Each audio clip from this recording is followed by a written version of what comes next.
to the Street 919 FM and for choosing the Street 919 FM as your frequency of choice. This good sunny Sunday morning. So some bright and sunny weather this morning in some parts of the world. Florida, well, not just for Louisiana this morning. I think they're facing a potential Hurricane Ida. So yeah, not so good weather there. So wherever it is that you're taking us in, as I always tell you, good morning to all of you. If it is you're sitting around your kitchen table having your morning coffee, well, good morning to Mr. and Mrs. Giuseppe. Good morning to Mr. and Mrs. Regis. Those of you who may be making your way to or from the market or the grocery, well, I think soon we'll be able to say those of you who are making your way to or from church, because the Prime Minister would have announced yesterday the reopening of ecclesiastical services. So once again, persons will be able to return to their places of worship on a Sunday or whenever it is that you worship. The logistics with respect to how that is going to work out will be announced, I think the Prime Minister said, within the coming week. So some good news there for a lot of people. Let me say also good morning to Miss Annette Lewis out there in Beverly Hills. Good morning to you, Mom. I understand that you're one of our loyal listeners. So good morning to you as well. To Miss Tunapuna Mano, morning. To Alison Samuel and daughter Cheyenne, good morning to you all as well. Right, so I'm not going to be doing too much talking today because, as I said on Thursday, I intended today to play the Prime Minister's wrapping up or his winding up on Wednesday of the motion to extend the state of emergency. So this was what I'm about to play is his it would have just immediately preceded the capitulation of what is called the opposition in our nation's parliament. That bunch of yellow-bellied cowards who, after riling up people and encouraging the supporters to honk your horn, make a set of noise outside the parliament, come and, turn on your lights all over the country to show the government that you are in opposition to this state of emergency. We do not support it. It is draconian, and there is no statistics and no data to support it. In fact, we are against it. They went to the parliament, and rather than voting no, a resounding no, even though you were in the minority, the fact is that you would have represented the voice of your people, the people who support you and the people who support your view that the state of emergency ought not to be extended. The people didn't say we abstain, they said no. And therefore, your vote was not supposed to be your own vote, but your vote was supposed to represent that of the constituencies that voted for you. But typical, we're not too sure if we're for or against. So what do? You abstain. And now they're taking good licks for that on social media. Real blows, left, right, and center. They don't know what to do with themselves, and they cannot give a proper reason as to why it is they chose to abstain rather than to vote no. But we will discuss that in more detail at another time.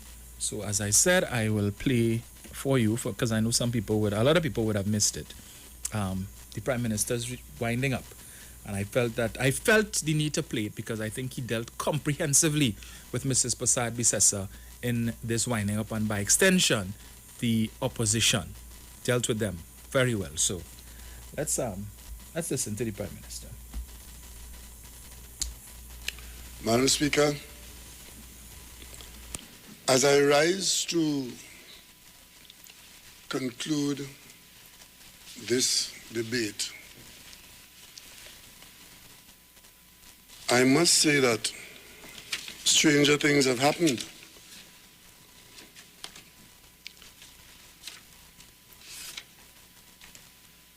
There was a vote taken earlier in the day with respect to our time and how much time should be given to persons taking part in the debate.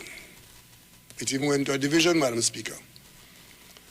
And I, as mover of the motion, I took 45 minutes, and I was really hoping that the leader of the opposition would have taken the opportunity for 45 minutes to respond. But my colleague chose to lead from behind. And now I clearly understand why. Because, Madam Speaker, as I am about to respond to the comments made from colleagues in this House, let me first respond to the opposition leader that has treated us to some spectacular unpreparedness and, again, strange logic and misleading information. Madam Speaker, the thesis of the presentation of the opposition leader, who has just joined and concluded her 20-minute presentation, is that we do not need the state of emergency because we can use the powers, the wide powers of the public health ordinance. That is a fact just put on Hansard by the leader of the opposition.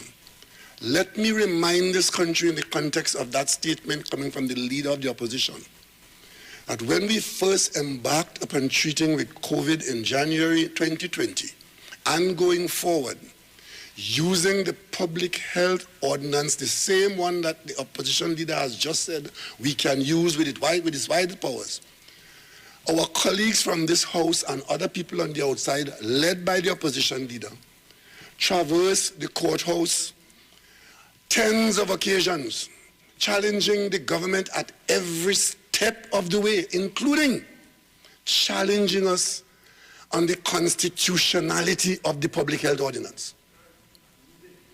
So ask yourself, Madam Speaker, if the opposition is really serious about the country and its management, whoever the government is, getting involved in engaging and fighting the COVID in the pandemic of the year 2020 and 2021. The record will show that their position is that the public health ordinance could not be used and ought not to be used, and they challenged about 60 times and they lost every single time in the court. And then, when you don't have an argument, you make up one.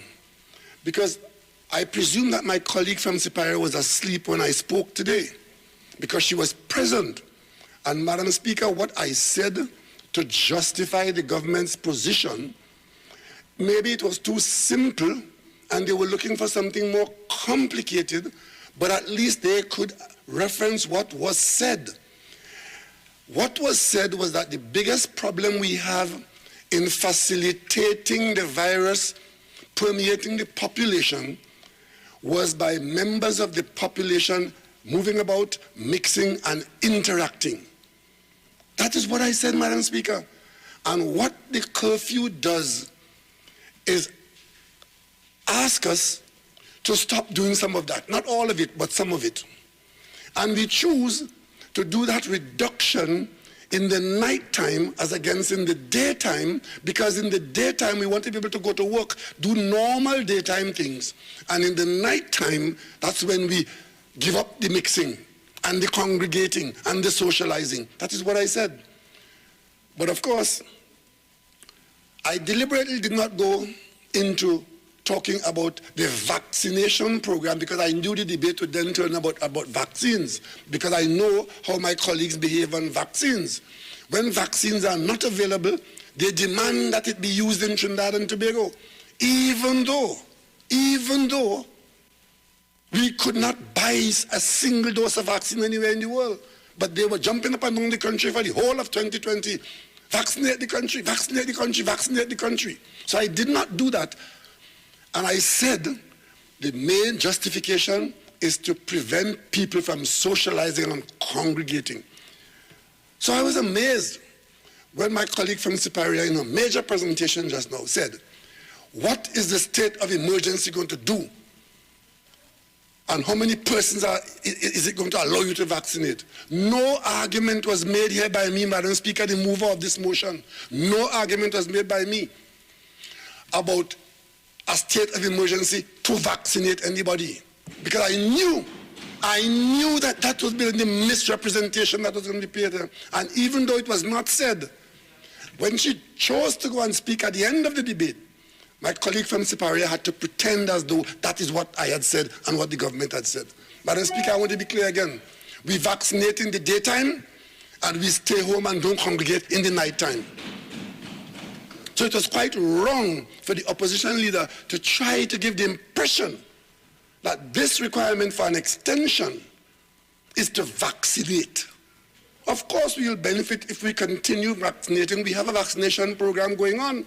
We have a vaccination program going on, and the more people we vaccinate during this period, emergency or no emergency, the better and stronger will be our foundation in the event that we are assailed by the Delta virus. And of course, with the current load of COVID-19 in our country, vaccination is the best response.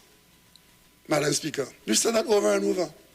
And all of my colleagues who got up and said they did not hear a reason, Madam Speaker, that falls into the maxim, a man and woman convinced against their will is of the same opinion still. Because if they did not hear, if they have not heard me say that all the scientific and technical reasons available to the country coming from the authorized, experienced, trained specialists who are the ones who talk to the country every single week, every single day in this country, that is how we do it. We don't let the politicians give the technical and medical advice. We have our technical team doing that, talking directly to the people, taking questions directly from the media. Madam Speaker, that is how it is done in this country. So when I say I have no new additional information, that is what it is. Because that is where I get my information from, and we have hidden nothing from the people. Because where the politicians seek to give advice, Madam Speaker, what was their advice? What were they telling the country? The last Minister of Health, before the Minister of Health in the PNM government, the last Minister of Health, Member of Parliament then for Sawa Barataria, who is now a major purveyor of information in the public domain, his position as Minister of Health in this country is to tell the country first and foremost COVID is a hoax. Secondly, it's a normal flu, and there's no need to respond to anything. Let the flu take its course, and let us not disrupt the economy. That is the view of the last UNC Minister of Health, and he's still telling people that. Even though we respond after 1,252 persons have died in this country from COVID, that same UNC Minister of Health is telling the population, in undermining the government's effort, telling the population that the reason for these disruptions and these lockdowns and these war is because of the election in Tobago. That is the UNC's contribution. But we're not surprised, Madam Speaker, because the leader of the opposition asked to see me as Prime Minister in this very building. I saw her the same day. She brought 2 doctors to the meeting, one of whom spoke about readiness in the hospitals, and I gave the assurance that the Minister of Health and the health departments all over the country, we are readying ourselves to treat with COVID. The other one was giving advice about how to treat with COVID-infected patients. While the WHO was saying that there was no treatment for it, he was advising this government to get a shipment of hydroxychloroquine. And Madam Speaker, some of them are still on that. We were advised to use sunshine. We were advised to use hydroxychloroquine. We were advised to drink bleach. We were advised now to use ivermectin instead of on sheep and horses, to use it on human beings. That is their advice. So, Madam Speaker, when the opposition leader gets up here today and makes a song and a dance and been talking about tyrannical and talking about draconian action for an extension of 90 days in a pandemic, 90 days we're asking, and we're saying that we may not even have it for the full 90 days. That's draconian. That is, and Madam Speaker, it will take me to the point of, how do you take these people? Because my colleague from Siparia, as Prime Minister in this very country, all these rights are being protected today by their utterances in response to criminal activity in one part of the country. The Prime Minister didn't even know what to do. So we got up and being told that it was August on August 21st, 2011, out of the blue, the Prime Minister of Trinidad and Tobago, who today is talking all this thing about draconian and tyrannical in a pandemic, declared what she considered to be a limited state of emergency. And in fact, so confused and incompetent was she didn't realize that there was no such thing as a limited state of emergency. Madam Speaker, 48.5 insulting language referring to the political leader. She. All right. Well, whoever declared the emergency, for your benefit, it will be he. Madam Speaker, he declared a state of emergency on Sunday, 21st August 2011, in 6 hotspots: Arima, Chaguanas, San Juan Laventil, Diego Martin, San Fernando, and Port of Spain. So apparently, when he declared that state of emergency, these rights today that are being draconianly and tyrannically taken away didn't exist. And then 2 weeks later, he declared a further state of emergency in... While I know it's artificial to every minute be saying honorable, honorable. No, Madam Speaker, I was just told it was not the Prime Minister did it. No, please. And I'm not addressing what you were told. All right? What I'm saying is, when we're referring to a member, I'm certain we all know what the protocol is. 1 minute. And while it might be artificial to be saying honorable, whatever, repeatedly, and I'm not standing on that, I'm saying that we should try to respect that. All right? Thank you. Please proceed. Madam Speaker, I was responding to the member from Naparima, who advised me that it was not the then Prime Minister who declared the state of emergency. Your precious time with this, if you please proceed with your contribution. Thank you.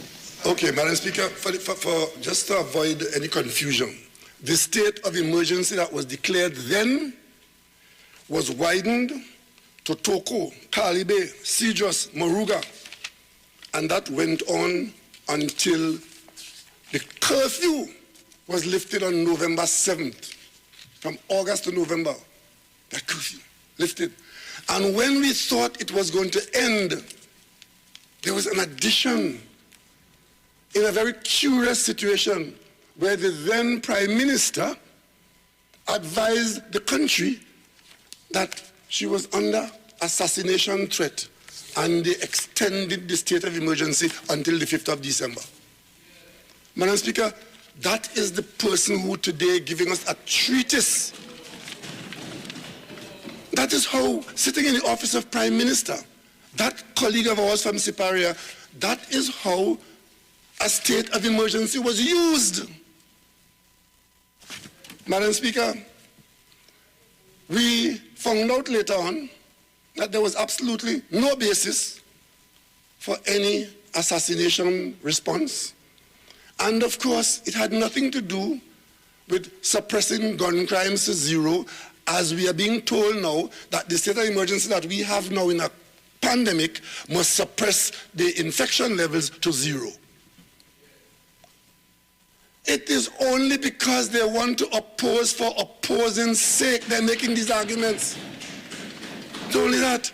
Madam Speaker, trying to paint it as though there's something special and different happening in Trinidad and Tobago, draconian and tyrannical, even as we are here, Madam Speaker, the government of Barbados today implemented new curfew conditions and an extension of their response. And of course, Madam Speaker, if you think our condition is draconian and tyrannical, let me tell you how the Jamaican government is handling their situation. There will be 7 no movement days. Madam Speaker, we have not implemented one of those.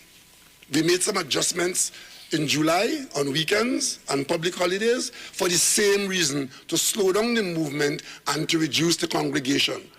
But Jamaica is now saying that Sunday, August 22nd, Monday, August 23rd, Tuesday, August 24th, Sunday, August 29th, Monday, August 30th, Tuesday, August 31st, and Sunday, August 5th, no movement.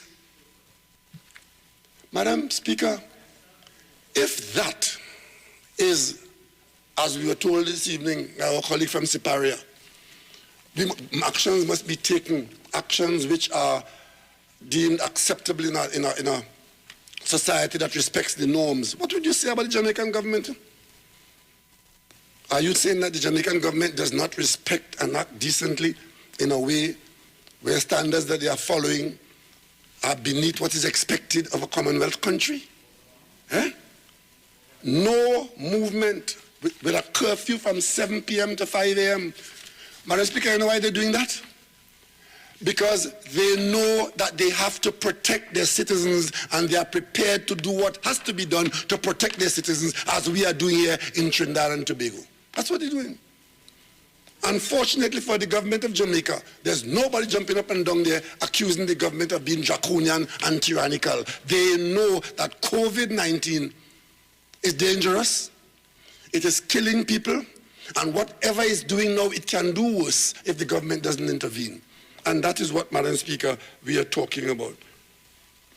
My colleague from Siparia talks about congratulating volunteers. Yeah, congratulate volunteers, but you're suing and belittling every public servant who is fighting this fight for us in Trinidad and Tobago. How many times have you sued Dr. Parasram and his team? How many times have you done the unthinkable of casting aspersion on the professional conduct of the doctors in this hospital? Madam Speaker, even before we had a COVID death, my colleague from Siparia and her team were telling this country that doctors and nurses were hiding dead people in the hospital, and we were hiding COVID patients who were dying in the hospital. They went as far as saying that there were dead bodies piling up in Mount Hope Hospital. A statement had to be made by Davlin Thomas and the other people in the hospital saying it's not true. Right? I overrule 48.6. I'm hearing an undertone of a word. I'm not sure if I'm hearing wise or if I'm hearing a word that I have repeatedly said is unparliamentary. So I'm just alerting people that I'm hearing something I'm not sure. I think it's wise, but if it is not wise, that other word is not permitted in here. Continue. Thank you, Madam Speaker.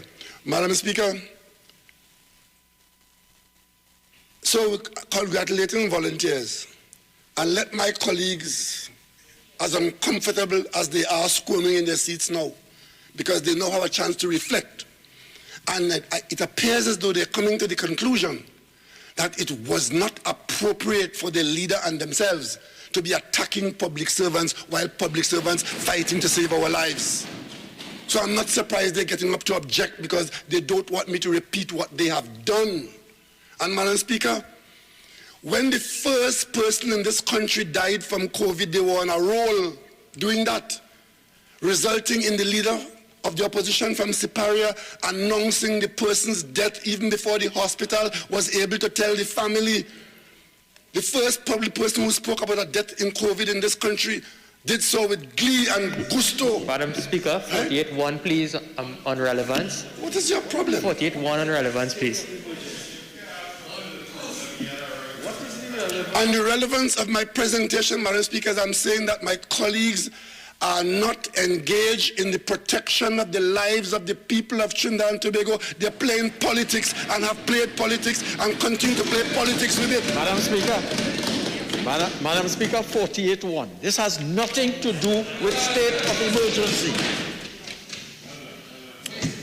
Madam Speaker, will I get injury time for the unnecessary interruptions?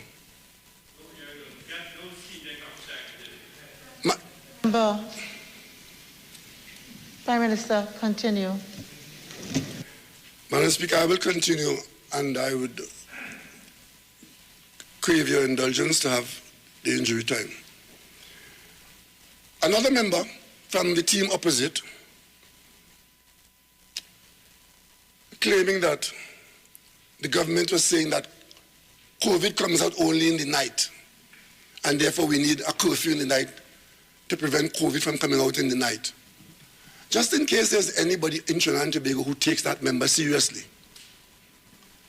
it is not that we are saying that COVID comes out only in the night.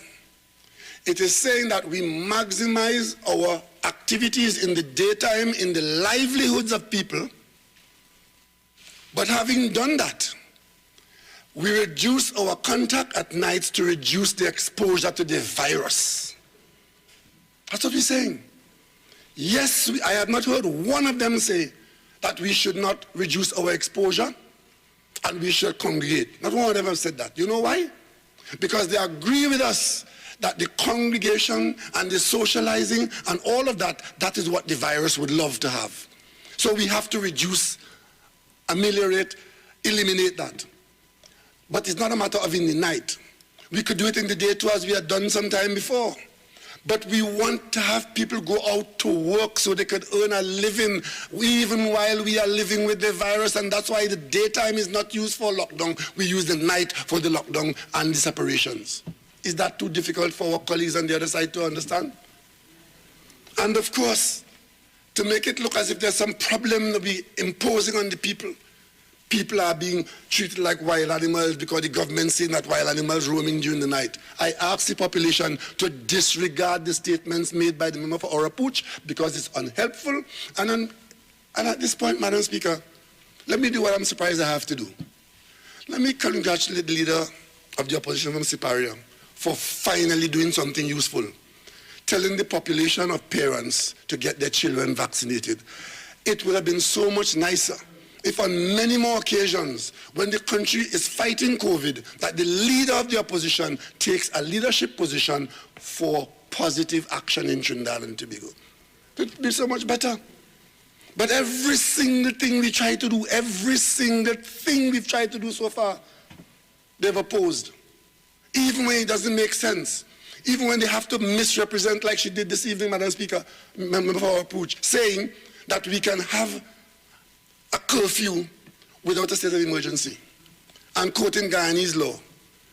But I don't know what happens in Guyana and what law they use. But what I do know, in Trinidad and Tobago, if there is to be a curfew, as we say we require for this purpose, it has to be under a state of emergency. Madam Speaker, these who have gone to court to sue every public servant, you could imagine if we try to impose a curfew in this country under any interpretation of any other law, how fast they'll be in the courthouse with the 10 cents clause. So the advice they're giving us is bad advice. And the population that are not legal experts might even want to believe what they're hearing, and because they would not believe that a senior counsel would come into the parliament and make a statement like that, and then quoting Guyana to give them the impression that it's done elsewhere, and we are doing this because we are oppressing people in this country because we want power.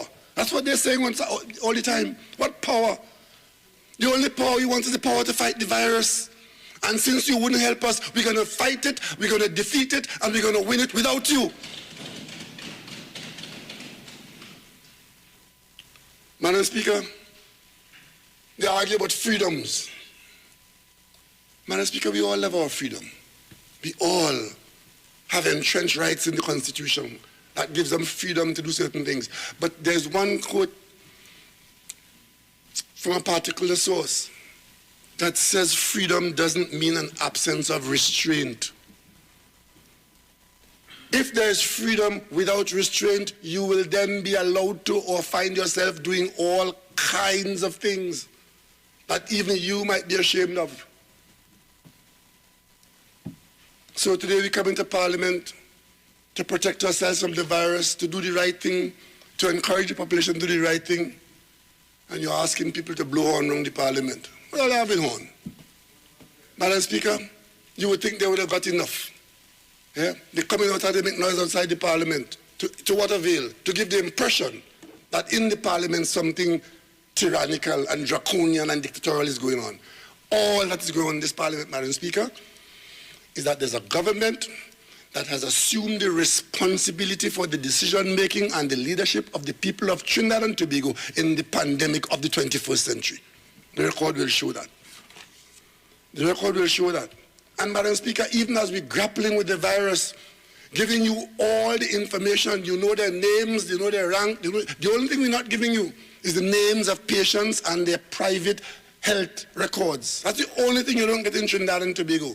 But you want commission of inquiry. Commission of inquiry. In the middle of the pandemic, you want a commission of inquiry. Well, Madam Speaker, at the appropriate time, right? If there's any inquiry to be had, it will be had. But we will not be building any fire station while the fire is blazing. Madam Speaker, they want to know if we consulted. One of them asked whether we consulted with labor and NGOs. Madam Speaker, when that state of emergency was called in 2011, who did they consult? Which NGO did they talk to? It took 3 weeks for them to decide that it's not a limited state of emergency. It's a full-blown emergency affecting from Charlottesville to Cedros, from Sandy Grande to Carenage. Now we're being told in a pandemic that we are acting. We cannot demonstrate that we consulted. We consult as deeply and as widely, local, regional, and internationally on this matter. When we sat in the chair of CARICOM, leading CARICOM in the fight to get a dose of vaccine, never once did one of them stand up in defense of Trinidad and Tobago and CARICOM or our Prime Minister. Every night, every day they're in our case, because they have not supported anything this government has done, because as far as they're concerned, Madam Speaker, we must fail so that they can succeed. That's their approach. Never once in this pandemic have they supported a single initiative of this government. Yeah? When vaccines became available to the international community and it was being cornered by the rich and wealthy countries, they find a way to convert our effort into racial arguments in Trinidad and Tobago. Vaccine story became racial in Trinidad and Tobago. And all kinds of nasty allegations being made against the government and the Prime Minister about vaccines along racial lines, Madam Speaker. That is what the record will show. That is what I've been living with in this country. We are the only country I know that has gone on in. And I think our opposition members must take an example and look at other people and examine yourselves and see how history will deal with you, because history will be very unkind to you. Madam Speaker, you know, they just want the facts. We just want the figures. That's what they're saying. Aren't those the items we produce every single day, Monday, Wednesday, Friday, Saturday? What other facts and figures do you want? The chief medical officer and his whole team will come to you. You call them all kinds of things. Only today in the parliament I hear you calling them denigrating names. But they are the ones who have the facts. I, as Prime Minister, I might be leading the country, but I don't have a single line of data on anybody's clinical condition. And I am not the authority to speak about numbers in the hospital. There's a Minister of Health who does that on an ongoing basis. But you so want to give the impression that something bad is going on, that you are coming in the night right in the shining armor, and on your steed you'll come to defend the country by misrepresenting the whole situation. Madam Speaker, I never thought I would live in a pandemic, having been told about the one in 1918 by my grandfather, who told it to me in great detail. And today, it falls to me as Prime Minister to lead this country's response, and I will not shirk my duty. I will not shirk that duty, and the government I lead will not shirk its duty, because at the end of the day, we want to live, we want to survive this pandemic, and by God we will. I only ask for the support of all the people of Trinidad and Tobago, including my colleagues on the other side. Madam Speaker, even as the opposition leader called on parents to vaccinate their children, I detected the ongoing subliminal message, which is not helpful. And the message is, yes, you can vaccinate your children. The FDA has approved it. You can do it. What does that say about the other vaccines that are not FDA approved? The reason why improper motives to the opposition. Madam Speaker, the government of Trinidad and Tobago has said publicly over and over, we are using vaccines that have the clearance and approval of the WHO, the World Health Organization. And therefore, when a vaccine from China had got that approval and we said we're going to make it available and we are getting some from China, the first thing an opposition member said to the country is that we are going to be the guinea pigs. And that, Madam Speaker, was the first shot fired across the bow of vaccine acceptance and set the tone for vaccine hesitancy in this country.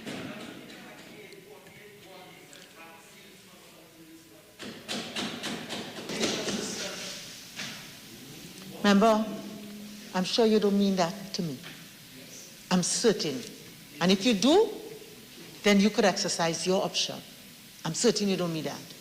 Continue, Prime Minister. So, Madam Speaker, the FDA approval is a United States internal arrangement. The FDA is a United States body within a country, a sovereign country. The FDA approval in no way improves or changes the status of the vaccine as far as we are concerned, because it had to be WHO approved before we can use it. And by pointing out that this one is FDA approved, it raises the question, Madam Speaker, what about the others that don't have or will never get FDA approval? Because I don't expect a vaccine from China or from Russia or from Cuba to ever get an FDA approval. But by speaking in that way, you create the question. Installation fee, allowing you to stream your favorite shows on any of your devices. Update your social media accounts and connect with friends and family. Stay on top of the class with online learning sessions. Or keep your team in the loop with virtual meetings, all at an affordable price. This is a limited time offer, so don't wait. Call 224-GDOT today to sign up and save with Green Dot, improving and simplifying lives.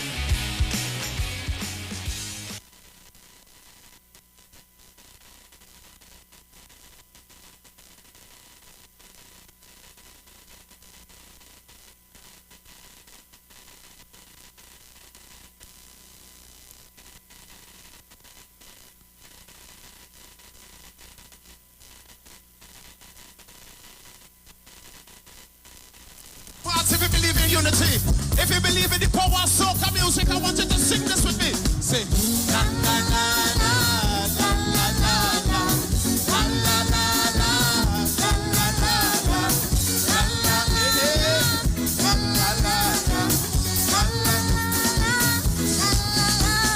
Life today, unlike yesterday. Friendship gone.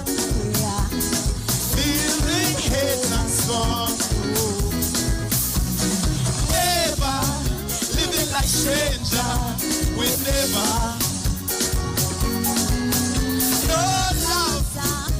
No love, sir. So unite people as one and create a song. I hope it gets on from generation to generation. If you love soca music, singing oh. Shanti oh, Shanti, Shanti oh. Gotta sing this part. You know I don't know this part. I don't know this part. Burn up my da, burn up my da, burn up my da, Shanti. Sing it oh, Shanti oh, Shanti, Shanti oh.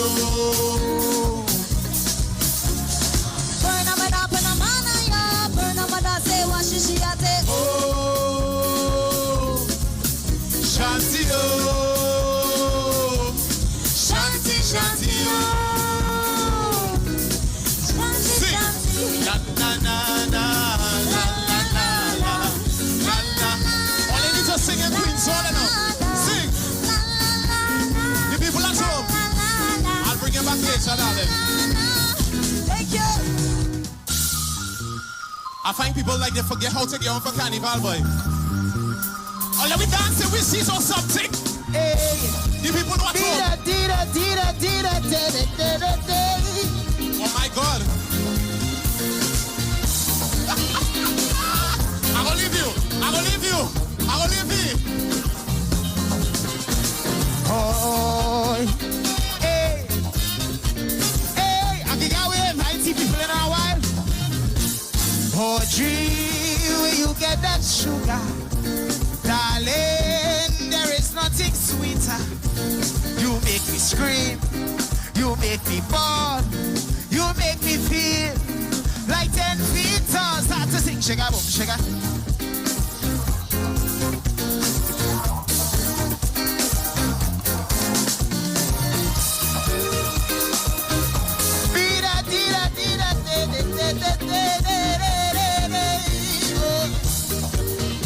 All you need life.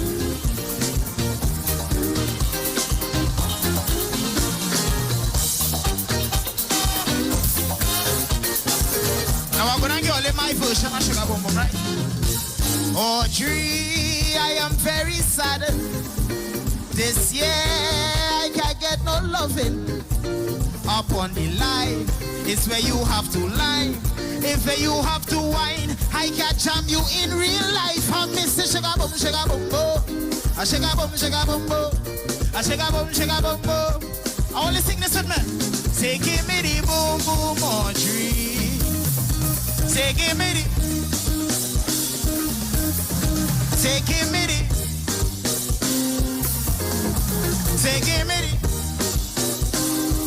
Boys, say, give me the boom boom, oh, yeah. Simpsons Memorial Limited, number 63 Eastern Main Road, Laventille. Internationally accredited funeral directors and embalmers. A full-service funeral home serving families of Trinidad and Tobago and internationally since 1945. At Simpsons Memorial Limited, we serve with dignity in assisting families in honoring the memory of their loved ones. Our services include professional funeral and pre-planning, burials and cremation, custom-built and imported caskets, coffins and cremation trays, cemetery management, limousines, mourners cars, grief counseling, web streaming of funerals, fully air-conditioned chapel with live musical accompaniment, full global shipping and receiving of loved ones. We specialize in facial restorations. Call us anytime, day or night, at 623-8688. That number again is 623-8688. Simpsons Memorial Limited. Superior service, always with excellence. Take me to the king. I don't have much to bring. Let's celebrate with Extra Foods Plenty for 20 independent specials. Swiss mac and cheese, 4 for $20. Fruta Cool Kids, 10 for $20. Catelli tomato ketchup, 4 for $20. Maggi coconut milk powder, 4 for $20. Carrots 1 pound pack, 5 for $20. Happy pasta cuts, 5 for $20. Whole Snacks chewy granola bars, 8 for $20. MP Chana, 4 for $20. And Holiday Foods cheese sticks, 8 for $20. So many great Plenty for 20 specials. And sale runs from August 27th to September 6th. Extra Foods, always extra for less. Hi, what's up, TNT? This is Wayne Johnson out of Brooklyn, New York. I always wanted to do something back home, and we're going to be doing our gospel segment on Mondays from 10 p.m. to 12 midnight. That's 10 p.m. to 12 midnight on 91.9 FM. Listen what I want you to do. Spread the word. Spread the word, TNT. Salvation, full and free. Salvation is for everybody. Mondays from 10 p.m. to 12 midnight. That's 10 p.m. to 12 midnight on 91.9 FM. Police, good day. Officer Best Price here. Johnny Q, Auto Parts Division. Yes, sir. I'm here to investigate an assault on batteries. Excuse me, sir? Is it true? You have batteries selling for $488? Yes. Power Master, Optima, Vata, and Megastar batteries. So I could buy a battery for $488? Yes, sir. For cars, trucks, and boats. Backed and distributed by Massey Automotive. Which part? Right here at Johnny Q Hardware and Auto Parts Division, 15 Arabita Avenue, Woodbrook. And our new Johnny Q Superstore, located at Lowlands Mall off Claude Noel Highway in Tobago. You could call 63 Tools. All right. Thanks, boss. Nah, man. Granny, do you have $488 to lend, man? At Health and Wealth Lifestyle, we offer a wide range of services: blood analysis, iridology, acupuncture, foot detox, foot massages, gua sha, hot stone therapy, fire therapy, legs and feet massage therapy, mineral scrubs, acrotherapy, cupping. We also have a wide variety of supplements, silver, zinc and magnesium, body light, and lots more. We at Health and Wealth Lifestyle operate our business in a clean, safe, and comfortable environment. We frequently sanitize our compound and abide by all the COVID guidelines that are currently in place. So come on down to Health and Wealth Lifestyle, where we treat you like family. Book your appointment today. Call us at 1-868-275-8359. Or 1-868-288-1108. And remember, your health is your wealth, and prevention is always better than medication.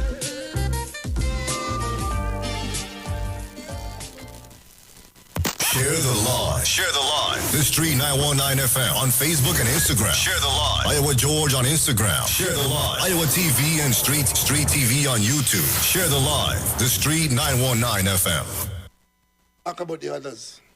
So when the member for Orapuch spoke about guinea pigs, and Madam Speaker? Speaker 48-6, the member for Siparia dealt with the issue in relation to children. Okay. The Prime Minister cannot impute improper motives on the part of the statement of the member for Siparia.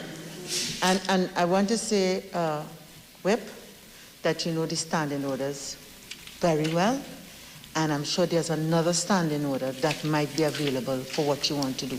Overruled. Continue. Thank you, Madam Speaker. I know it's uncomfortable when confronted with facts in this way. But if you want to avoid that, Madam Speaker, the best thing is if you don't know what you're talking about, just restrict yourself to the facts as known to you. Madam Speaker, this is the Parliament. We are the parliamentarians. We are the country's leaders. And therefore, we have to be more responsible. You can't just get up and say anything. You believe, Madam Speaker, that a former Minister of Health could say anything in this country now in this pandemic and not be influencing people? So when a former Minister of Health says that COVID is a hoax and it's a normal flu and there should be no response in terms of shutting down the country in its response, you think that that is not causing some people to act on that statement? But, Madam Speaker, I'm not going to engage anymore in this argument. I am not. I know my colleagues know better.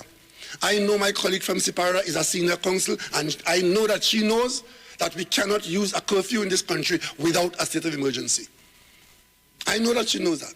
And what you have to ask is, why then would you advance in the Parliament in a debate that we could do it, if not to mislead people? Madam Speaker, I leave it to their consciences.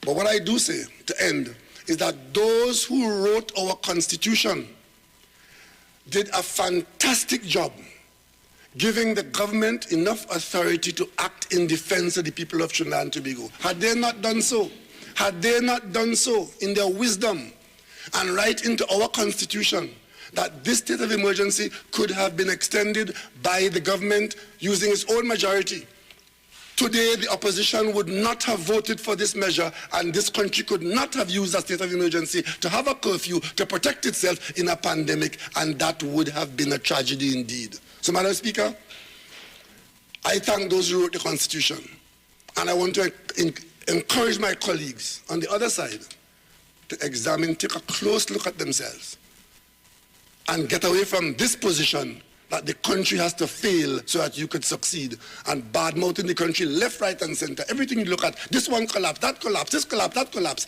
What is your role in strengthening the people of this country as we gird our loins to fight in a pandemic? Your role cannot be to break our spirit and to expose us to this virus that will do all of us harm. Madam Speaker, I beg to move.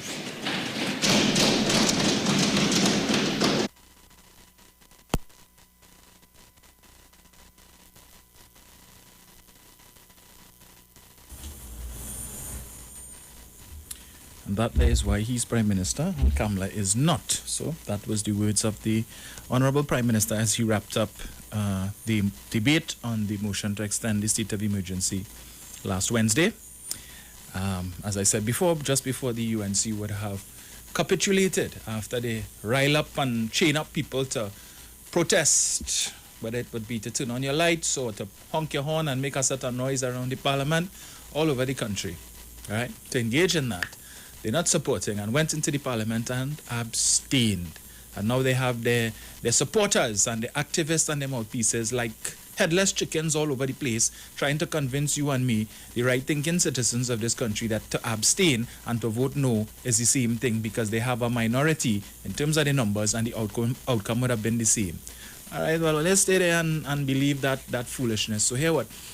Do us a favor now, when the next election come around in 2025, all of you all, since you're against the government and you're saying that abstain and no is the same thing, right? So here what? Voting against the PNM and abstaining is the same thing. So all UNC supporters and members, abstain from voting in 2025 now. Demonstrate to us that it means the same thing. Please, do it in a tangible way. Abstain from voting in 2025. All the constituencies.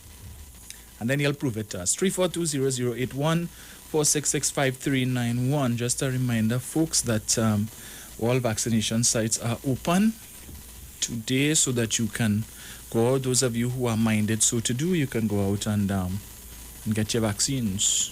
So, as Prime Minister would have said yesterday, they continue to encourage people so to do. But it's your choice, and the state has no intentions of mandating that you do so. So the lines are open, 3420081 4665391. I had wanted to comment on what the Prime Minister spoke about yesterday, but I think I will leave that for next week. Next week Sunday. All right, let's see what's going on here. Okay, that's weekend. Everybody this morning, the line's open. You all can feel free to call. Is it that the Prime Minister's speech was so comprehensive there's nothing to add? I could agree with that. But I want everybody hearing me, right? Let's see what's going on here.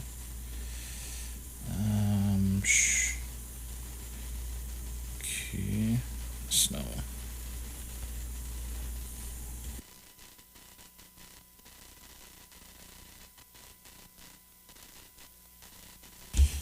hello, good afternoon.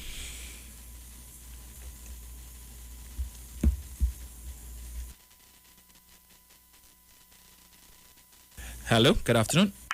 Hello, good afternoon to you. Good afternoon, sir. This morning, after the conclusion of sermon, the Catholic sermon on Trinity TV, the Archbishop pointed out for everyone to go and take the vaccine and what. He even indicated that his information and thing comes from scientific because he's a theologian. And he have called out certain doctors' names. We keep in constant contact with them. And he tell people, all those doctors on Google, all the Dr. Googles who want to put forward information and things. And he saying, God, when Satan tell God, jump down and you will be caught. He say, you don't test God and say that I'll be covered by God, so I ain't go dead. You understand? He says a pastor in Virginia who said don't take it, and he dead, and 9 people in his church dead. So I'm glad that then people know. All those people outside there, right? I know all they're going to whip the Catholic Church, you know. We waiting for all you, you know. We waiting for all you, you know. Come out and whip us.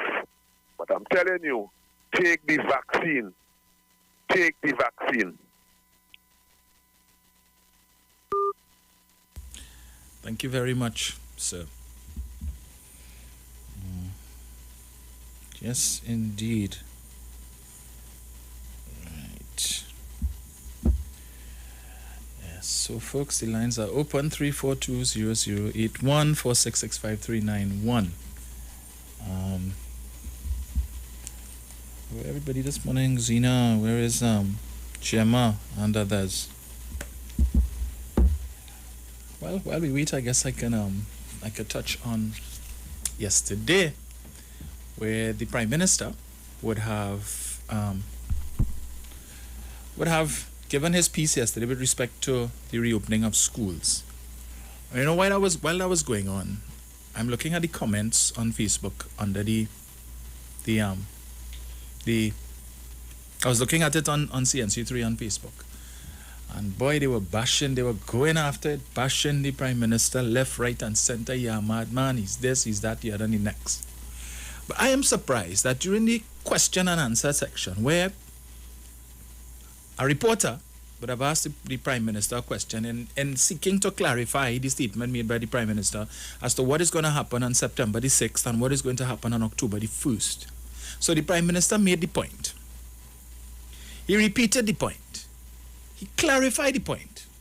But in spite of all of that, you still had people coming on social media yesterday asking, so what? So the children who not vaccinated, no school for them? You see, and when it is that you have people asking questions like that, it leads me to understand why it is in the situation that we are in when people talking about, they did their research and they're making a decision based on the research that they did. But if you couldn't understand simply what the Prime Minister said yesterday, it makes me question the veracity of that research. Because the Prime Minister made it clear. School reopens on September the 6th. Right? September the 6th, school reopens for everybody online. Virtual school from September 6th. Come the 1st of October, the option will be presented or provided to students of Form 4, 5, and 6 only. Forms 4, 5, and 6 will have the option, if they so desire, to return to face-to-face class on the 1st of October. But that option is only available to vaccinated students. Students who are unvaccinated but are in Forms 4, 5, and 6 will continue to do their schooling online until the situation resolves itself, where the numbers have come back down and the Prime Minister, the government, and the Ministry of Education and the Ministry of Health are satisfied that we have the virus sufficiently under control such that we could take a chance to allow other forms to come back face to face. I don't understand what's so difficult about that. But, Rowley want to deny people children now education. So what is they pitting the vaccinated against the unvaccinated and all of that? Prime Minister never said that. You have the option, but the option for the time being will only be offered to vaccinated students. So see, I can't understand. How much more simple could it be? Let's see here. Let's see.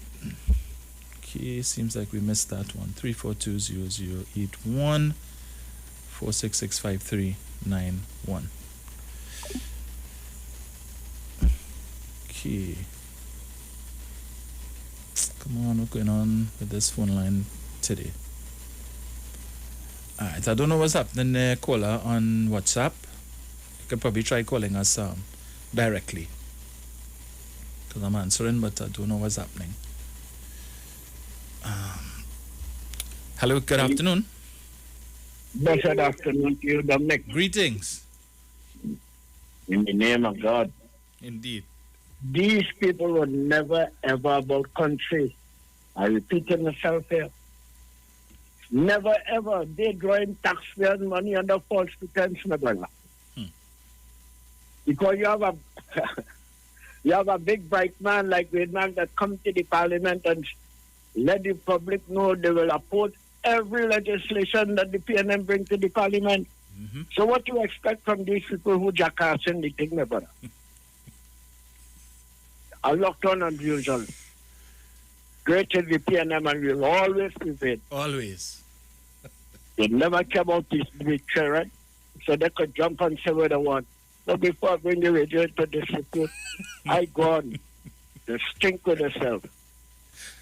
Oh boy. Hello, good afternoon. Dominique, good afternoon to you, my dear. Good afternoon, ma'am. How are you doing, Dominique? I am very good. Well, Dominique, I listened to the tape you played a while ago. Right? So I hope when I'm speaking on the phone and I ask for injury time, you'll be able to give me injury time, okay? No problem. Why you laugh? Yeah, you can get injury time, man. Don't worry. All right. I love that one. Dominique, to be a leader, it's a very difficult task. Yes. A very, very difficult task. You understand me? Yes. It has some may love you, some may not love you. You may not have friends and all, especially when you have to make decisions. You understand me? Mm-hmm. And I want to say, Dominique, to be honest with you, I know Dr. Rowley, I keep telling you that quite good years. Yes. And Dr. Rowley represents us, the people of the Martin West. And he will continue to represent us, the people of the Martin West, and we will continue to stand side and side with him. You understand me, Dominique? Yes. Dominique, and as I said to you, to be a leader is a task. Mm-hmm.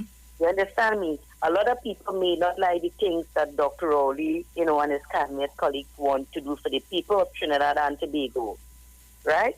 They want to do their own thing, and they want to do their own thing. You understand that, Dominique? Yep, that's but right. Dominique, yesterday I was really touched yesterday with those two in La Hoquette.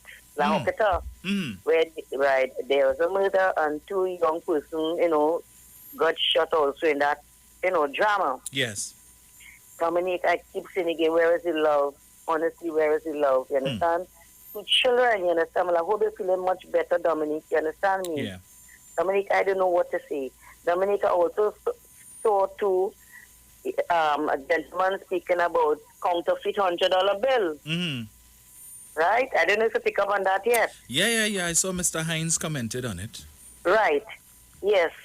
I know you will speak about a lot of counterfeit $100 bill, you understand me? I never say on and I heard people, you have to have the facts. Mm-hmm. But then again, too, he also, he want to let them bring back the old $100 they had. Yeah. Because remember, it have a lot of barrels and drum and suitcase still packed up with the old $100. Yes. And it was never changed. You understand me? So if that come back in, probably it will get, the opportunity to change. Yes. Right? Because remember, they had give them a certain time to change that money. And if you have that amount of money in a big bulk, let us get the opportunity to change it. Okay, Dominique? Yes. So we wait to see. You understand? And you will realize Mr. Hines speak about it, Dominique. Yeah, he commented on it on Facebook. He actually shared the video and he commented on it. All right, Joe. Yeah. We know what that's all about, okay? Yes. Okay, Dominique. You have a good one, Dominique. You too. Bye-bye. Hello, good afternoon. Hi, good afternoon, Dominic. Hi, Jenny. Good afternoon, and to all the listeners on 91.9. Mother Tanapuna, I hope everything is okay. Sweetie Miss Zena and so many others. Dominic, credibility is very, very important. Mm-hmm. And as a leader, it is even more important because you need people to buy in, for want of a better word, into what you're offering or what you're doing. The UNC has always lacked credibility. If you look at its history from its all different incarnations, the PNM has always been a stable, not perfect, but a stable institution that you could depend on. And that is what you want in leadership. If somebody is something you could depend on, something you could hold on to, something that's credible, something that say, okay, it's not perfect, but I will take this because I believe and I understand in the vision and what is happening. Dr. Rowley has proven himself, as I always say, a transformational leader.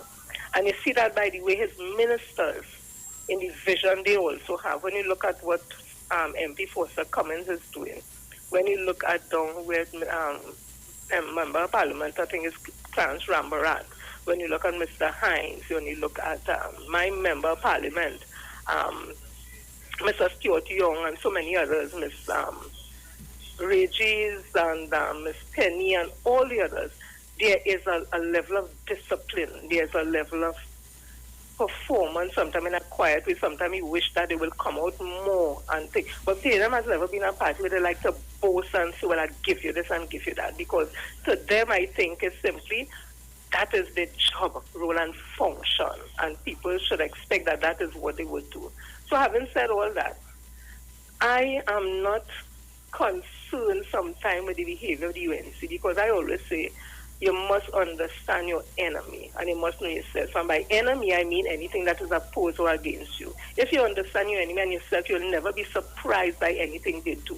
And the UNC has shown themselves to be political enemies to the citizens of Trinidad and Tobago and anything in the interest and welfare of those citizens. So to me, that is why I put them there.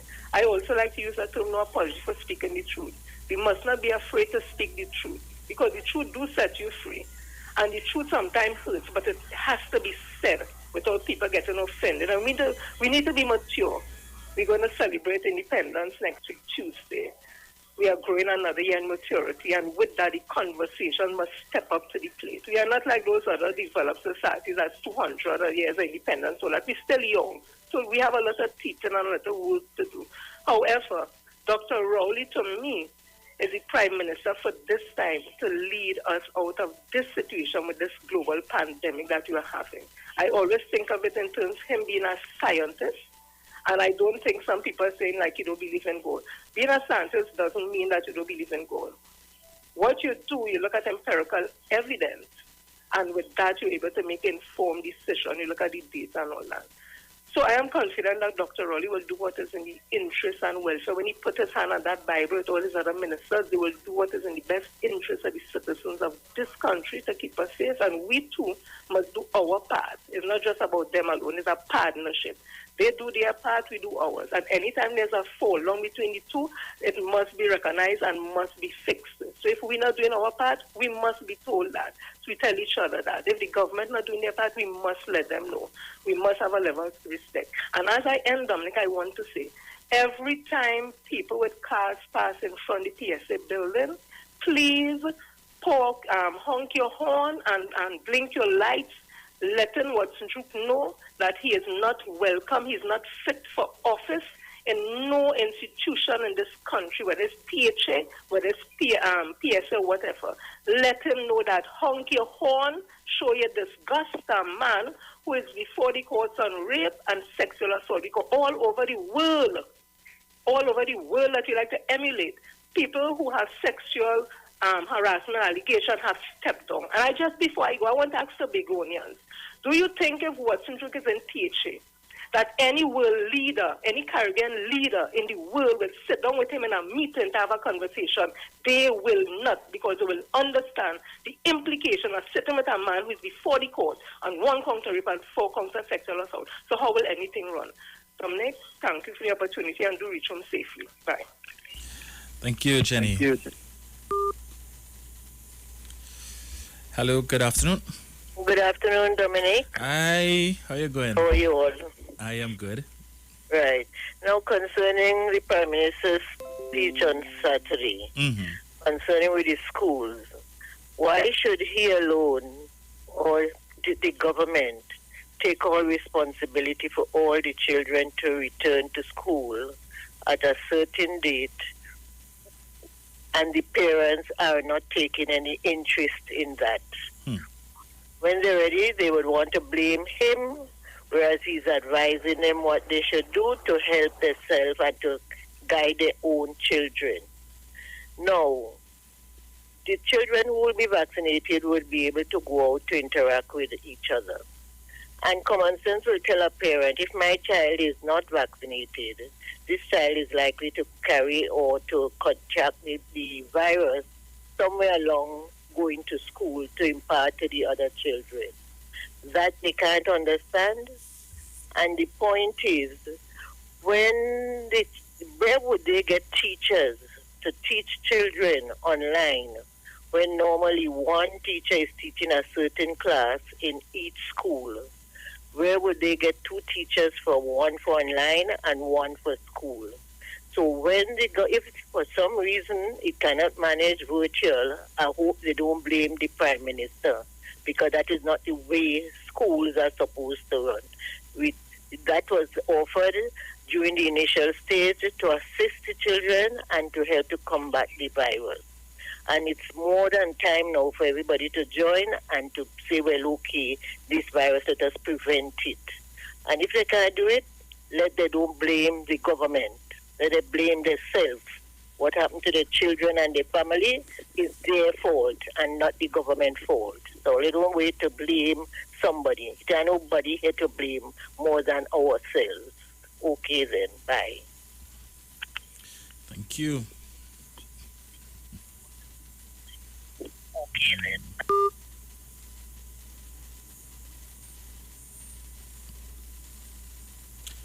Hello, good afternoon.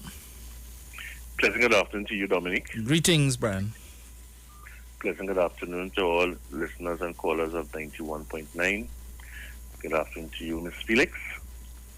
I want to say, first of all, happy independence to all listeners, callers, you as well, Dominic, Miss Felix, and all of Trinidad and Tobago by extension. Dominic, when you were 36, 37 years old, what do you remember about your childhood? What do I remember? What do you remember about your childhood? When did you, do you have any friends from when you were a lot younger? Of course, many. Do you maintain those friendships? I do. Do you reflect on those friendships? When you were in school, wasn't it good competition to compete with getting to topping your class with your friends? Was it not what was the word? Not a barrier, but a way to say how good you were in class. Correct. How yes. you were developing. How to see, well, where do I stand? Didn't you, when you had a problem and you couldn't go to the teacher, you would look at your colleague who was real good in maths and look back and say, hey, you could help me with this? Hey, what answer you have? Hey, how you going with this? Yes. How you going? Wasn't that a chance for you to help those who could not do better in certain subjects where you were very affluent with? Correct. What about playing and learning certain things with people? You go play hopscotch with your parents? You go play moral with your parents? You go pitch marble with daddy? Yes. Huh? You go learn tug of war. You go learn to play. We used to call it scooch with the tennis ball. Mm-hmm. You go learn you will learn to do hurdling and athletics and all of these things, and learn to swim with mommy and daddy when they go to work. And when they come home, what do you do? How do you know how to ask them a question? When you have a problem and they can't help you, and they normally would send us to do lessons during the August holidays or whenever. Yes. How do we get around that? Are we saying like Mr. Mendoza and Miss Rahim saying we go keep the children home and we go home teach them, homeschool them? Is this where we want our children to go? Is this how we want them to grow up? Or do we want them to be in school with their peers to develop themselves alongside children of their age so that they can build relationships and understand how life is at a young age? Or do we want them to be big man and woman at age 12, 13, 14, 15? What are we saying to our children? What are we really saying? What are the reasons why we don't want to vaccinate? Is there a problem? We vaccinate our children to enter early childhood care schools. We did it from before. When you go to the doctor tell you, okay, I know what's wrong with you. I'm going to give you a prescription to go and get some antibiotics. You just ask him, what's in this? What is this? What is in it? Who manufactured this? Where you only get it from? How you know this is good for me? Or you go to the drugstore and you get what you need to get with your prescription so that you'll be able to feel better.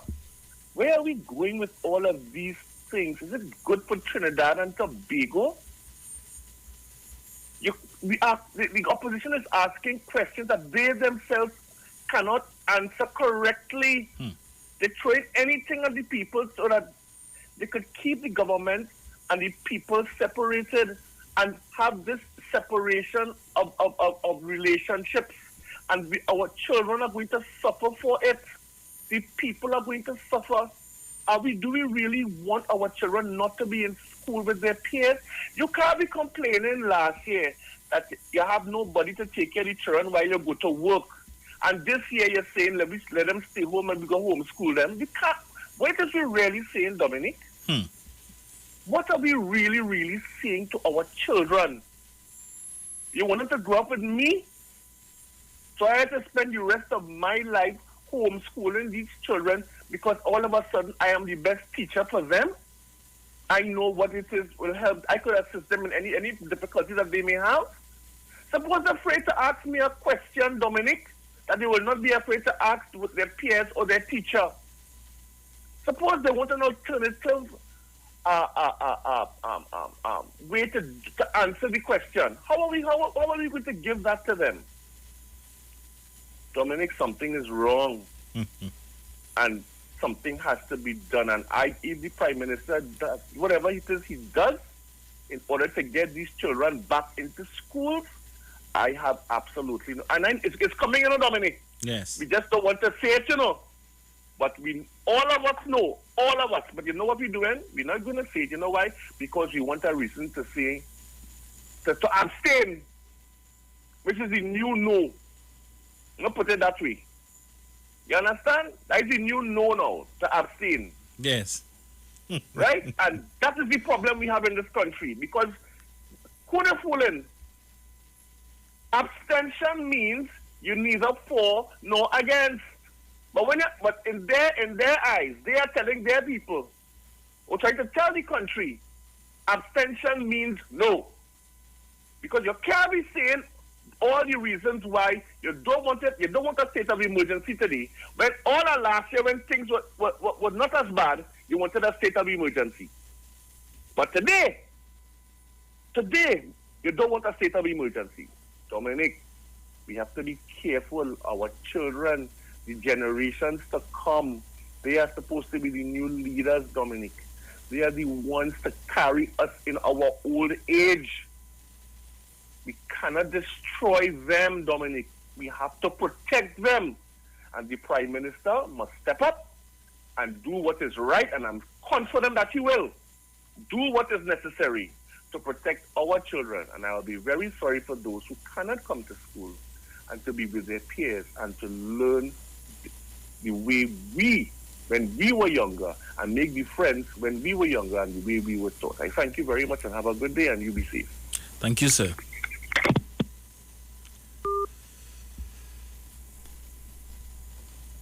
Hello. Hello, Dominic. Hi. When the vaccine expired, or they don't want you to have it expired, and they have to give it to other classification of workers. Yes. I hope at that time is not the time they all run in to say they want the children to be vaccinated, and the government ain't get no vaccination, vaccine, and all this sort of thing. The blame game, Yes. Everybody has a right now, but when the time comes, they're shifting the rights to the government and lose their own rights. But I hope, because vaccine wouldn't, if they allow it, they don't want it to expire, and they're giving it to people who want it, and they are not taking it because it's a special vaccine for the children. I hope when the time comes, when the 2 months going on, they're coming out to say they want vaccine for the children to go to school, causing chaos, confusion. Okay? I hope they all look into that and see if the vaccine finished, they don't have any more to get. Because no sense to buy more vaccine when you don't want it. Mm-hmm. Oh, right. Correct. And as the Minister of Health would have said yesterday, that that they would be opening it up for, I believe, healthcare professionals. That is the Pfizer vaccine, and so as not to have the vaccines waste, so the window of opportunity for parents to vaccinate their children would be closing. The government cannot hold the vaccines indefinitely, and so eventually they're going to open it up for the rest of the public to take it. And once that supply is done, until the next 600,000 doses promised by the U.S. arrives, whenever that is, you'll just have to wait until that time. Hello, good afternoon. Hey, good afternoon, Dominic. Good day, sir. I hope I can get my OT, Mommy, get injury time. I want OT. Yes. Good afternoon, big sister Sharon. She must be cooking up a storm later, fast later. Yeah. Good afternoon to all the callers and all the listeners, man. all the conscious people. Hey, Dominic, when the vaccines, we was only only India and the donation from China, those were the vaccines that were donated, right? So all the rest were purchased by taxpayers' money, and there are expiration dates on it. Yes, well, we got some from Grenada, Bermuda, and St. Vincent and the Grenadines, yes. Bermuda, right. Yes. But otherwise, the vast majority is taxpayers' money, millions and millions and millions of dollars. And what the Trinidadians know is their money, if an expiration date is going to go down the drain, if they don't go and get inoculated. You see, Dominic, you heard about my show, The Great Calypso. Trinidadians don't know what they want. Yes. I talked to a friend last night. He said that the government should put more commercials with more celebrities, local celebrities. I said all these things have done, and people keep shifting the goalposts. And you heard the Archbishop this morning, Dominic? No, I didn't. And he was saying that his brother-in-law is a scientist in the States. And when it had the AIDS epidemic, a lot of people were dying in the Afro communities. And when they did the research, he's a big Howard research disease doctor. The Afro-Americans, they were reluctant to go get the medication. So it had a high mortality rate with the black population. It wasn't that, it was anything scientific. Yes. It's that one group was reluctant to go get the medication that was prescribed for them to live with HIV. So I am seeing a trend. When I listen to my Indian friends, Dominic, I be real. 9 out of 10, all them get vaccinated. My people is the same behavior when it's time to go and vote. And that's the reality. It's all kind of cup and bull and all kind of stories. They keep shipping the goalposts. But people realize when the Delta will eventually come. And when it comes, what you're going to do if all the vaccines are expired? They're going to trip over one another because I think they have one shot now and it's open up. The one shot, I think it's going to be, the expiration date is very soon. No, it's the AstraZeneca. So I am saying, Dominic, they could have nothing the government could do again but go mandatory, and that is what they're trying to force the authority to do, to call him a dictator. Trinidadians have to understand that we're in a pandemic and you're suffering people in the entertainment industry. You can't think selfish. Yes, people are reluctant for one reason or another, but the vast majority is Facebook and social media. So let them continue. They have a price to pay for disobedience. And as I say, whatever is to happen, I am taking note. People always don't blame Dr. Rowley because when they did that vaccine, it was Dr. Rowley and the government fault. Now it's about a vaccines. Always don't want to go and take it. Dominic, there are families that I know the end. That whole families have not been vaccinated, you know. And elderlies are in the family, you know. Because there are no leadership, Dominic, and delinquency. So I want to see where it's going to go. And to the opposition, that is nothing new of them. The games they use people, as I said, put the opposition on a pirogue in the Claxton Bay, you know, on the Claxton Bay port, put on life jackets and just push the back of the boat, Dominic, out into the Gulf of Paria. We don't want to see them again, and that's serving no purpose. So I am saying it's going to reach that point, Dominic, it's going to be a sad state of affairs. Yes. I have a heart. But if the time will come, but we got hard, we hard because there's a price I face to pay for disobedience. Dominic, while listening, good program and callers, good afternoon. Thank you. Hello, good afternoon. Good afternoon, Mr. Dominic. Good afternoon, sir. And good afternoon, ma'am, Mr. Napuna and all others. Mr. Dominic. Yes, sir. When it have no water in the toilet in school, the teachers have to wait 2 hours and school over due to health and safety. Right?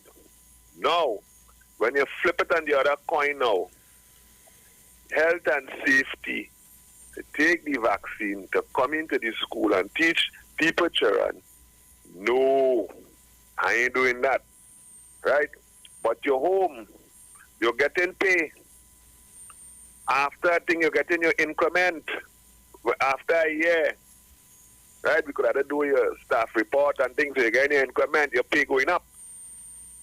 Your pension and leave record is being done because you're home, you're working, right? So at the end of 6 years, you're getting your pension. All that taxpayers does pay. People doesn't know that, right? Plus, although you're working from home, Mr. Dominic, you're still entitled to your 14 days sick leave. You're still entitled to your 14 days leave as a teacher.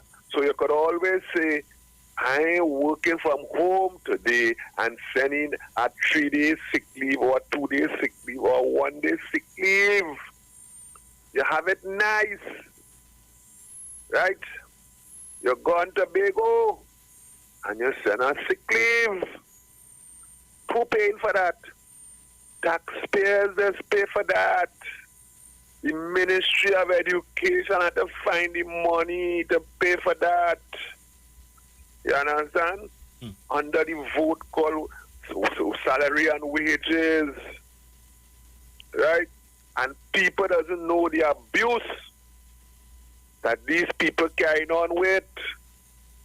Right? So if we don't have teachers, enough teachers, because we had teachers come out to school, the class might have 25. And if 10 still, we have to find somebody to teach the 10.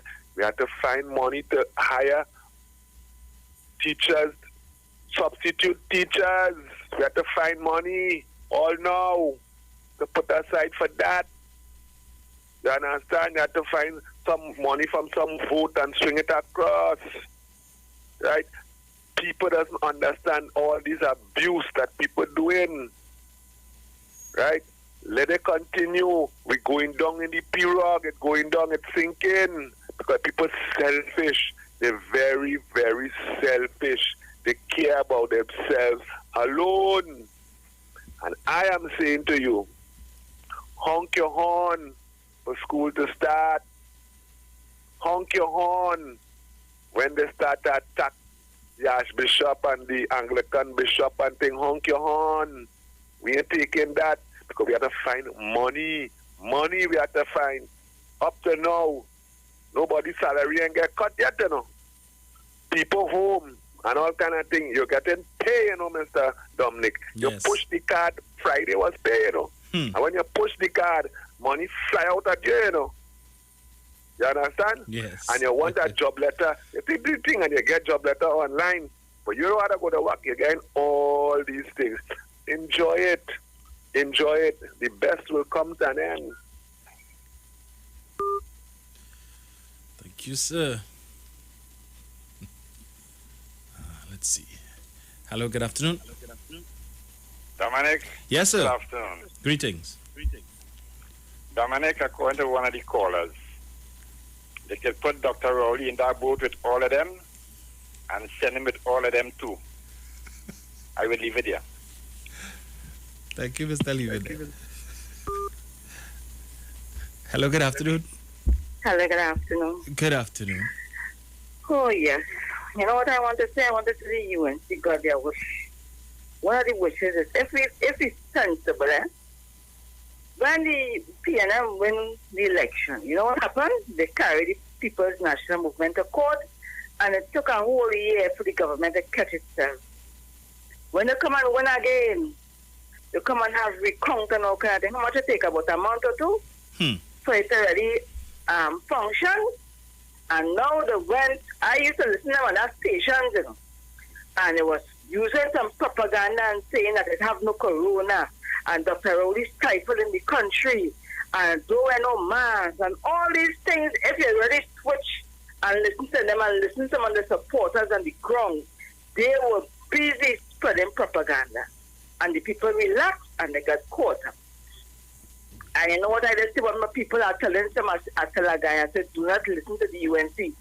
Because we're not united, But all they have to do is go in a little temples and a little corners and say, hey, we telling people to vaccine, but all they go and vaccine, And if you just see them when they go by the clinic, you're seeing mother, aunt, grandmother, everybody going on.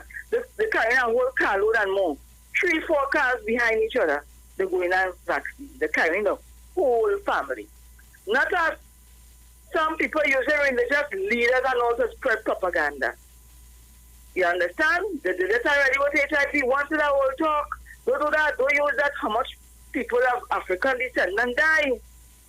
And they come to do the same thing. Look at what happened in the United States. 100,000 people a day being infected.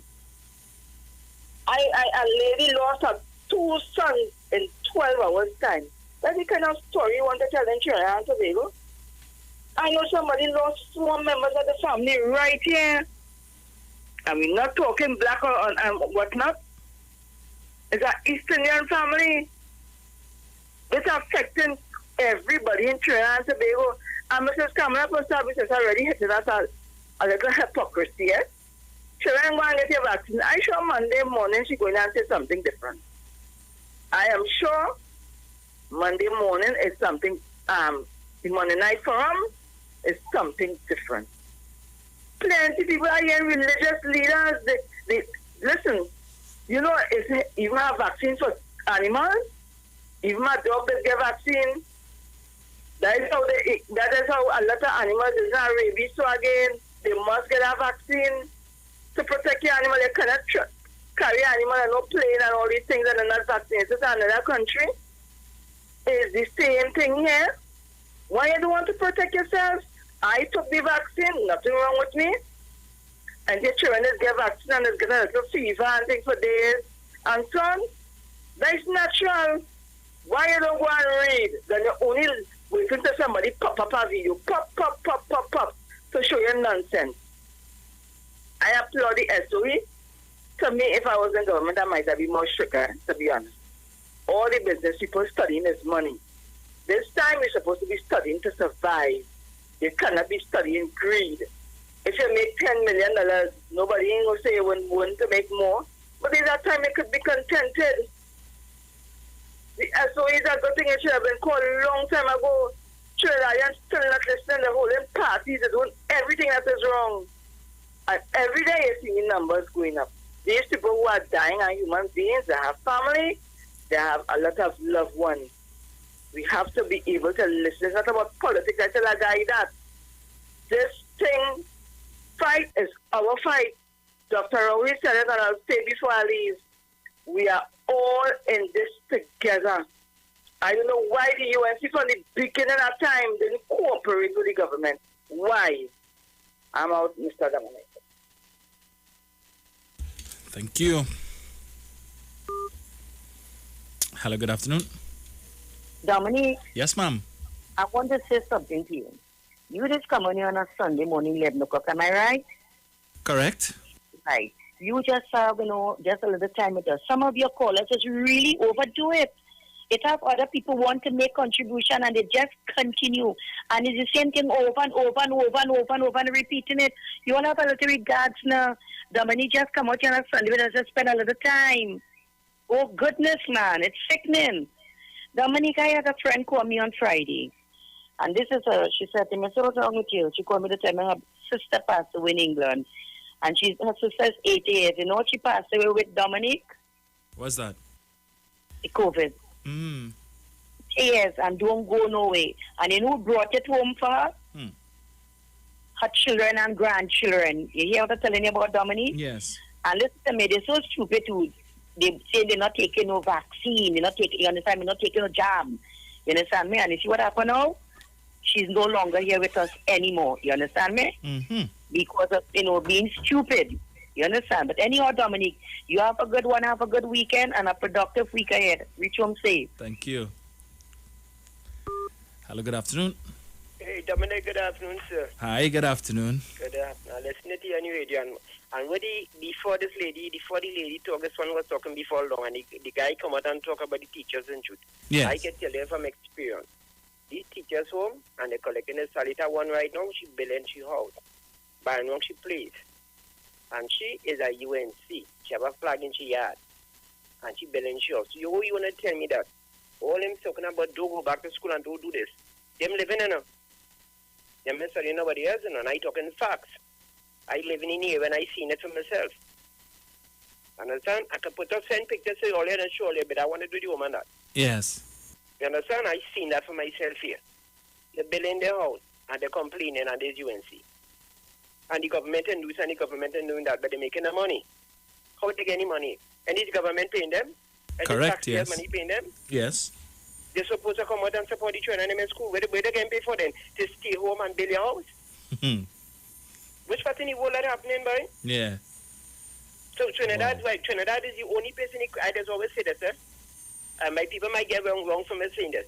You see, when Dr. Rick Millen make a thing, and he said that when people with 60 years of age to get pension, and that people who never contribute nothing to this country stay home until they be 60 and say they're a citizen and they're supposed to get paid. Those who go on outside, young, come back in Trinidad after they collect pension too, I find that not supposed to be so.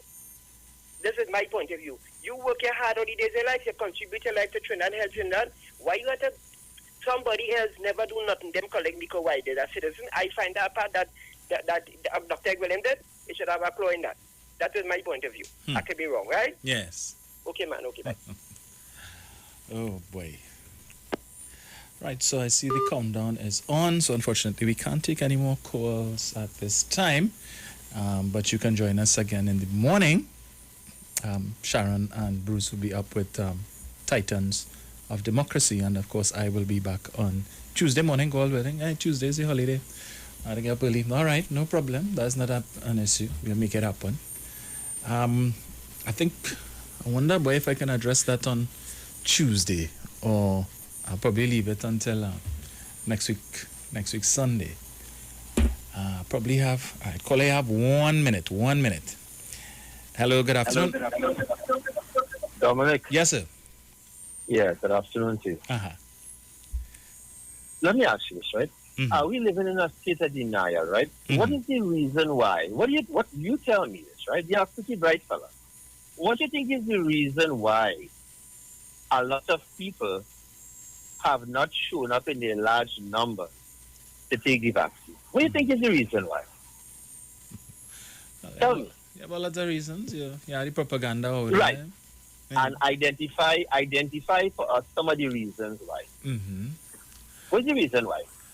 Well, people are saying they want more information. They don't trust the vaccine, that it's not approved, there's emergency use, all of that based on their research and so on, that they think that it needs more time to be researched and all of that, more trials and so on. But I tell you, Dominic, you know, you could deal with that question more effectively, you know, because you're very, very dynamic.